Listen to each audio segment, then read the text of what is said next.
Hello class 10 students, welcome back to RV good ideas.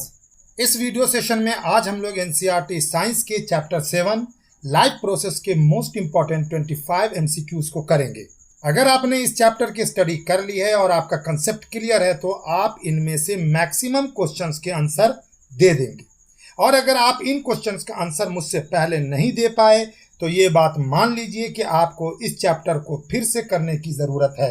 Life process के chapter से आपके term 1 exam में nutrition, respiration, excretion और transportation से बेसिक कंसेप्ट पर एमसीक्यू पूछे जाएंगे। बेसिक क्वेश्चंस का मतलब ये हुआ कि ज़्यादा डीप क्वेश्चंस या एडवांस्ड क्वेश्चंस नहीं पूछे जाएंगे, लेकिन इसका ये मतलब भी नहीं है कि एकदम इजी क्वेश्चंस पूछे जाएंगे। लाइफ प्रोसेस के टर्म 1 एग्जाम में टोटल 6 मार्क्स के टोटल 6 एमसीक्यू क्वेश्चंस पूछे जाएंगे, जिसमें से एक क्वेश्चन न्यूट्रिशन से, 2 क्वेश्चन रेस्पिरेशन से, 1 क्वेश्चन एक्सक्रीशन से और 2 क्वेश्चन ट्रांसपोर्टेशन से इस बार सैंपल पेपर में दिए गए हैं। क्वेश्चन नंबर 11 से क्वेश्चन नंबर 16 तक लाइफ प्रोसेस के ही क्वेश्चन हैं। मैंने आपको पहले ही बता दिया था और फिर कह रहा हूं कि अगर आपकी इस चैप्टर की स्टडी सही है तभी आप मेरे मैक्सिमम एमसीक्यूज का आंसर दे पाएंगे, वरना नहीं दे पाएंगे। तो आइए और अपनी प्रिपरेशन और कंसेप्ट को जांचिए। चलिए स्टार्ट करते हैं।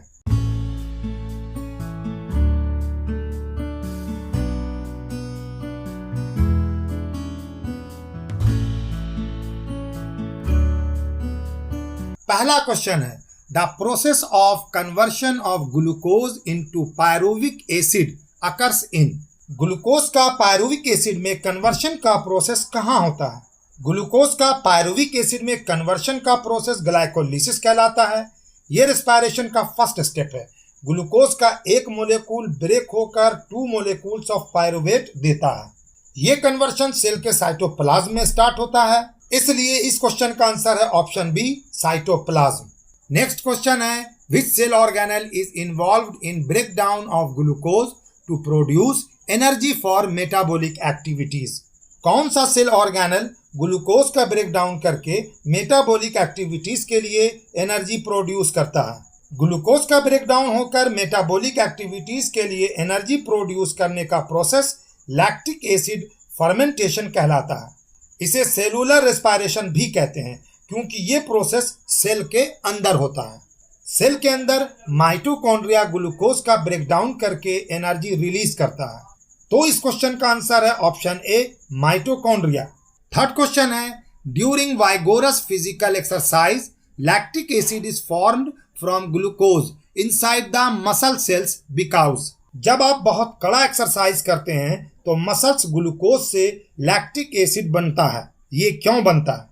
एक्सरसाइज करते टाइम बॉडी में ऑक्सीजन की अमाउंट कम हो जाती है, इसलिए हमारी बॉडी ऑक्सीजन की सप्लाई को मेंटेन रखने के लिए और एनर्जी प्रोडक्शन को कंटिन्यू रखने के लिए पायरुवेट को लैक्टिक एसिड या लैक्टेट में कन्वर्ट कर देता है।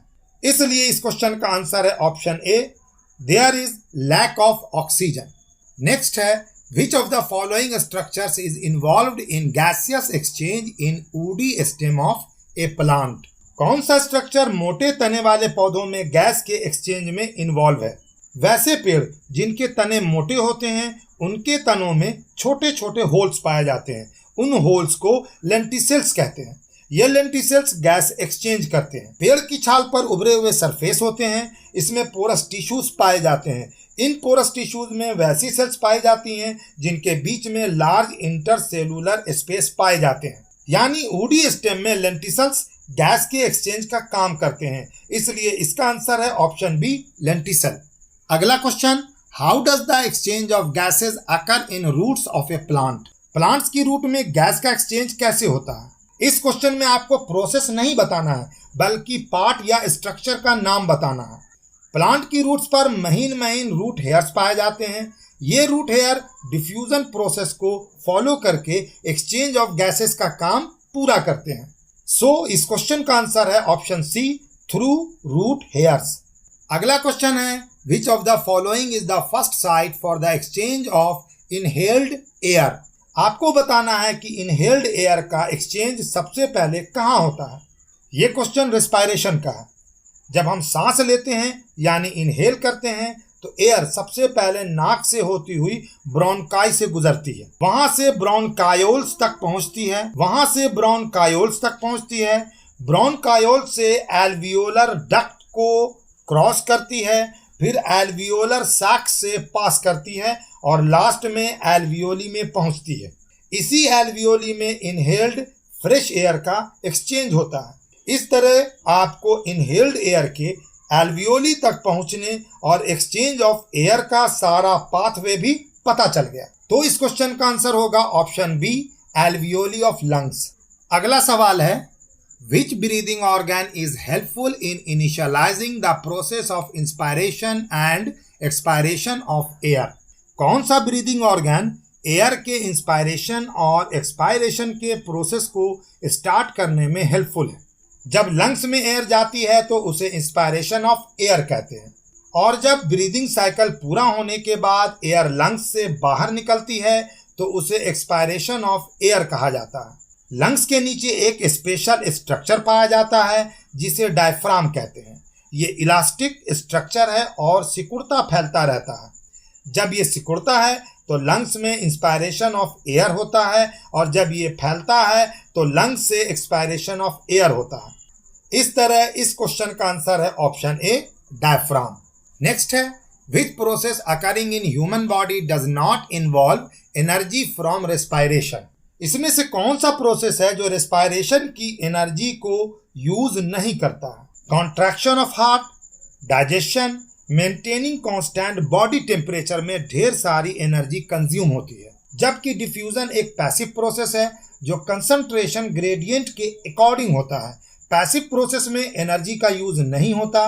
तो आपका आंसर आ गया option B, diffusion of oxygen from the alveoli into the blood. Next question, The following changes take place in an athlete's body during a 100-meter race. Which change occurs first? जब एक athlete race में दौड़ता है तो नीचे दिए गए 4 changes उसकी बॉडी में होते हैं। इसमें से पहला चेंज कौन सा होता है? रनिंग में बहुत ज़्यादा एनर्जी कंज्यूम होती है। 100 मीटर रेस दौड़ने के लिए बॉडी मसल्स को हेवी एनर्जी की ज़रूरत पड़ती ही होगी। इसके लिए मसल्स को बहुत हाई रेट के साथ रेस्पायरेशन करना पड़ता है। इससे मसल्स ढेर सारी CO2 रिलीज करना स्टार्ट करती है। तो इस क्वेश्चन का आंसर है option D, increased production of carbon dioxide bye muscles. Life process के चैप्टर को MCQ के फॉर्मेट बेस पर कवर करने के लिए आपको digestive system, respiratory system, circulatory system और एक्सक्रीटरी सिस्टम के सारे पार्ट्स का राइट लोकेशन, उनका फंक्शन, एंजाइम्स के नाम, वो कहाँ से निकलते हैं, उनका फंक्शन क्या है, ये सारी की सारी चीज़ें अच्छी तरह पता होनी चाहिए। और अगर आपको ये सब पता नहीं है तो जल्दी से जल्दी रेडी कर लीजिए, टाइम बहुत कम बचा है। स्कूल और ट्यूशन के सहारे पर मत टिके रहिए, बल्कि अपना भी कुछ दिमाग चलाइए। और अगर अभी भी आप इग्नोर करते हैं तो ये समझ लीजिए कि आप अपने रिजल्ट को बिगाड़ चुके। इसलिए जागिए, ध्यान दीजिए और लगिए। नेक्स्ट है, instrument used to measure blood pressure is. Blood pressure नापने के लिए किस इंस्ट्रूमेंट का यूज किया जाता है? तो इस क्वेश्चन का आंसर है option number D, sphygmomanometer. Question number 11 है, विच वन इंडिकेट्स हाइपरटेंशन और हाई ब्लड प्रेशर? इन चारों ऑप्शंस में से कौन हाइपरटेंशन या हाई ब्लड प्रेशर को इंडिकेट करता है? ब्लड प्रेशर को 2 पार्ट में बांटा जाता है। Number 1 diastole, number 2 systole. Diastole blood pressure की अपर लिमिट है। नॉर्मल हेल्दी मैन में इसका वैल्यू 120 होता है। साइस्टोल ब्लड प्रेशर की लोअर लिमिट है और इसका वैल्यू 80 होता है। जब ब्लड प्रेशर 120/80 से हाई हो जाता है तो इसे हाई ब्लड प्रेशर या हाइपरटेंशन कहते हैं। ऑप्शन ए में लिमिट नॉर्मल है, यानी 120/80 नॉर्मल लिमिट है। ऑप्शन बी में अपर लिमिट और लोअर लिमिट दोनों नॉर्मल से कम है, ये लो ब्लड प्रेशर का सिम्टम है। ऑप्शन सी में अपर लिमिट हाई है जबकि लोअर लिमिट नॉर्मल है, इसलिए ये भी आंसर नहीं है। जबकि ऑप्शन डी में अपर एंड लोअर लिमिट दोनों ही ज्यादा हैं, ये हाइपरटेंशन का रीडिंग है। इसलिए आपका आंसर है ऑप्शन डी 140/90। नेक्स्ट क्वेश्चन है, which of the following is not A disorder of the circulatory system? इनमें से कौन सा डिसऑर्डर सर्कुलेटरी सिस्टम से रिलेटेड नहीं है? आर्टेरियोस्क्लेरोसिस में आर्टरीज में कोलेस्ट्रॉल जम जाता है, जबकि एथेरियोस्क्लेरोसिस में आर्टरीज में कोलेस्ट्रॉल के साथ साथ फैट्स और दूसरे सब्सटेंस भी जम जाते हैं। और एंजाइना एक तरह का चेस्ट पेन है जो हार्ट में ब्लड फ्लो कम हो जाने के कारण होता है, लेकिन आर्थराइटिस सर्कुलेटरी डिसऑर्डर नहीं है। इसमें जॉइंट्स में सूजन आ जाती है, दर्द होता है और जॉइंट्स स्टिफ लगने लगते हैं। इसलिए आपका आंसर हो गया option C, arthritis. Next, right atrium receives blood from. Right atrium किससे ब्लड रिसीव करता है? ये है राइट एट्रियम। इसमें ये आ रहा है ब्लड, ये ब्लड आ रहा है सुपीरियर वेना कावा से भी और इंफीरियर वेना कावा से भी। इसलिए आंसर आ गया option D, superior and inferior vena cava. Next question, all reptiles have a 3 chambered heart except. सारे रेप्टाइल्स का हार्ट 3 चैम्बर्ड होता है, लेकिन एक रेप्टाइल ऐसा है जिसका हार्ट 3 चैम्बर्ड नहीं होता। आपको ऑप्शन में से उसका नाम बताना है। इसका आंसर है ऑप्शन बी, क्रोकोडाइल, क्योंकि क्रोकोडाइल है तो रेप्टाइल लेकिन उसका हार्ट 4 चैम्बर्ड होता है, 3 चैम्बर्ड नहीं होता। अगला क्वेश्चन है, what is the correct route for blood flow in a human? एक आदमी में ब्लड फ्लो का करेक्ट रूट क्या है? ब्लड हमारी बॉडी से होता हुआ पहले राइट एट्रियम में पहुंचता है, फिर वहां से राइट वेंट्रिकल में जाता है, उसके बाद वहां से पल्मोनरी आर्टरी से होता हुआ लंग्स में पहुंचता है। लंग्स में ब्लड ऑक्सीजन पिक करता है और फिर पल्मोनरी वेन से पास करता हुआ लेफ्ट एट्रियम में पहुंचता है। लेफ्ट एट्रियम से वो लेफ्ट वेंट्रिकल में जाता है और फिर अरोटा से होता हुआ बॉडी में चला जाता है। तो आंसर हुआ option D, right atrium, right ventricle, lungs, left atrium, left ventricle. Question number 16 है, व्हाट में happen if a young plant is dug up and replanted in another place? क्या होगा अगर एक छोटे पौधे को एक प्लेस से उखाड़कर दूसरे प्लेस पर दोबारा से बोया जाए या रीप्लांट किया जाए? जब हम किसी छोटे पौधे को उखाड़ते हैं तो उसकी रूट का कुछ पार्ट जमीन में ही रह जाता है, जिससे उस रूट का सरफेस एरिया पहले से कम हो जाता है। इसलिए इस क्वेश्चन का आंसर है option D, the surface area of the root is reduced. Next question, which of the following is not a purpose of transpiration? इसमें से कौन सा पर्पस ट्रांसपीरेशन का नहीं है? ट्रांसपीरेशन एक बायोलॉजिकल प्रोसेस है।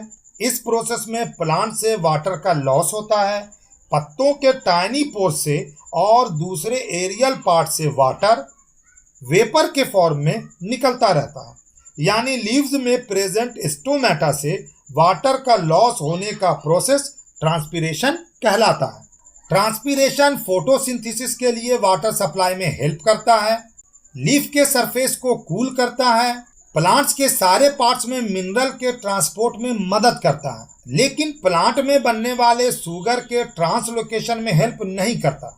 ऑप्शन ए, ऑप्शन सी और ऑप्शन डी ट्रांसपीरेशन पुल पर डिपेंड करते हैं, बट शुगर का ट्रांसलोकेशन एक फिजियोलॉजिकल प्रोसेस है। इसलिए इसका आंसर होगा option B, helps in translocation of sugar in plants. मैंने आंसर के बीच बीच में इमेज भी प्रोवाइड की है ताकि आप इसे देखें और आपका कंसेप्ट थोड़ा और क्लियर हो सके। फिर भी आपको कहीं पर डाउट हो तो आप कमेंट कर सकते हैं, मैं आपका डाउट दूर करने की पूरी कोशिश करूंगा। नेक्स्ट क्वेश्चन है, flame cells are the excretory structures in. Flame cells इनमें से किसमें पाई जाती है? ये फ्लेम सेल है। ये एक स्पेशलाइज्ड एक्सक्रीटरी सेल है जो फ्रेश वाटर में यानी मीठे पानी में जैसे नदी या झील में पाए जाने वाले सिंपलेस्ट इनवर्टिब्रेट्स में पाई जाती है। ये स्पेशली प्लेटीहेल्मिन्थ्स के फाइलम में पाई जाती है। तो आपका आंसर है ऑप्शन बी, प्लेटीहेल्मिन्थ्स। अगला सवाल, चूज द इनकरेक्ट पेयर। इनमें से कौन सा पेयर इनकरेक्ट है? इस क्वेश्चन का आंसर है option B, concentration of urine collecting duct, क्योंकि concentration of urine Henle's loop में होता है, कलेक्टिंग डक्ट में नहीं। क्वेश्चन नंबर 20 है, examples of liquid waste product in plants is are. इसमें से कौन कौन प्लांट के लिक्विड वेस्ट है? रबर, क्लोव ऑयल और गम तीनों ही प्लांट के लिक्विड वेस्ट हैं, इसलिए आंसर है option D, all of these. अगला क्वेश्चन है, which of the following organisms is ammonotelic. इनमें से कौन सा ऑर्गेनिज्म एमोनोटेलिक है? वैसे ऑर्गेनिज्म जो नाइट्रोजनस वेस्ट को सॉल्यूबल अमोनिया के फॉर्म में एक्सक्रीट करते हैं उनको एमोनोटेलिक ऑर्गेनिज्म कहते हैं। ज्यादातर एक्वेटिक एनिमल्स एमोनोटेलिक होते हैं, इसलिए आपका आंसर है ऑप्शन डी, एक्वेटिक एनिमल्स। आप इस इमेज को अच्छी तरह देख लीजिए, इससे टाइप्स ऑफ एक्सक्रीशन, उसका एग्जाम्पल और ऑर्गेनिजम्स में पाए जाने वाले एक्सक्रीशन प्रोडक्ट की आपको अच्छी जानकारी मिलेगी। Next question, an organism which does not have a loop of Henle will excrete. जिस ऑर्गेनिज्म में लूप ऑफ हेनले नहीं होगा उसका यूरिन कैसा होगा? लूप ऑफ हेनले नेफ्रॉन में पाया जाता है, ये है इसकी इमेज। ये यूरिन को कंसंट्रेट करता है। जिस ऑर्गेनिज्म में लूप ऑफ हेनले नहीं होगा उसका यूरिन कंसंट्रेटेड नहीं होगा, उसका यूरिन डाइल्यूट यानी पतला होगा, उसमें पानी ज्यादा होगा, इसलिए आंसर है option B, dilute urine. Next question है, observe the figure given below which represent the control of water concentration in the blood. इस डायग्राम को देखिए, इसमें ब्लड में वाटर कंसंट्रेशन को दिखाया गया है। ये एक निगेटिव फीडबैक सिस्टम है, आपको बताना है कि क्यों ये एक निगेटिव फीडबैक सिस्टम है। ये सिस्टम ब्लड में रिक्वायर्ड वाटर लेवल को मेंटेन करने का काम करता है। एक्सेस वाटर को ब्लड से बाहर निकाल देता है और जब ब्लड में वाटर की कमी हो जाती है तो ये कम वाटर बाहर निकालता है, जिससे यूरिन कंसंट्रेटेड हो जाता है। जब ये सिस्टम ब्लड से ज्यादा वाटर को बाहर निकालता है तो यूरिन डाइल्यूट होता है, और जब ब्लड में वाटर की कमी हो जाती है तब उस टाइम ये ब्लड से वाटर कम निकालता है, जिससे बनने वाला यूरिन कंसंट्रेटेड हो जाता है और ब्लड में वाटर का कंजर्वेशन होता है। इस तरह इस क्वेश्चन का आंसर है option A, it reverses any change occurring in the amount of water in the blood. Next question, the diagram given alongside shows the human excretory system. Identify the function of part labeled as X. ये human excretory system का diagram है, इसमें X वाले part का function बताइए। जिस part को X से शो किया गया है ये यूरिनरी ब्लैडर है। इसका शेप पियर यानी नाशपाती जैसा होता है। ये स्मूथ मसल से बना हुआ एक मस्कुलर सैक यानी थैली जैसा स्ट्रक्चर है। यूरेटर्स की मदद से ये किडनी से जुड़ा होता है। ये यूरिन को स्टोर करता है जब तक कि वो यूरिन यूरेथ्रा की मदद से बॉडी से बाहर ना निकाल दिया जाए। तो इस क्वेश्चन का आंसर होगा option D, to store urine. इस सेशन का last question, in the figure given alongside the structure associated with human kidneys are marked X, Y and Z. The relative concentrations of urea in these structures is. यहाँ पर human kidney से related एक diagram दिया गया है जिसमें 3 जगह पर X, Y और Z से मार्क किया गया है। इन तीनों में यूरिया के कंसंट्रेशन के बारे में आप क्या कह सकते हैं? पहले डायग्राम को ध्यान से देखते हैं। X रेनल वेन है, Y रेनल आर्टरी है, जबकि Z यूरेटर है। रेनल आर्टरी यानी Y हार्ट से किडनी में ऑक्सीजनेटेड ब्लड कैरी करता है। इस ब्लड में यूरिया या वेस्ट प्रोडक्ट की मात्रा बहुत ही कम होती है या नेग्लिजिबल होती है। यूरेटर यानी Z किडनी से यूरिनरी ब्लैडर में यूरिन कैरी करता है, ले जाता है। इस यूरिन में यूरिया की अमाउंट काफ़ी हाई होती है, तो इस तरह Y में यूरिया का कंसंट्रेशन हमेशा Z से कम होता है। फाइनली इस क्वेश्चन का आंसर होगा option C, Y is always lower than Z। तो बड़े अच्छे क्वेश्चंस थे जो हमने यहाँ पर डिस्कस किए। I hope you enjoyed it and आपको इन सारे एमसीक्यूज की क्रिस्टल क्लैरिटी हो गई होगी। तो इसी के साथ हमारा ये वीडियो सेशन कंप्लीट होता है। नेक्स्ट वीडियो में हम एक नए चैप्टर के एमसीक्यू लेकर आएंगे। आरबी गुड आइडियाज पर इसी तरह सारे चैप्टर के एमसीक्यूज सिस्टेमैटिक वे में वीडियोस के फॉर्म में आ रहे हैं और आपके लिए अवेलेबल हैं। इन्हें आप बड़ी आसानी से देख सकते हैं और घर बैठे अपना सिलेबस कंप्लीट कर सकते हैं। एक रिक्वेस्ट है, अपने जूनियर्स को ज़रूर इस चैनल के बारे में बताइएगा। आपके सपोर्ट की ज़रूरत है, तभी हम आगे बढ़ेंगे और आपके लिए कुछ नए नए कोर्सेज ला सकेंगे। मिलते हैं नेक्स्ट वीडियो में। Till then, be connected with us, keep learning. Thank you and good bye.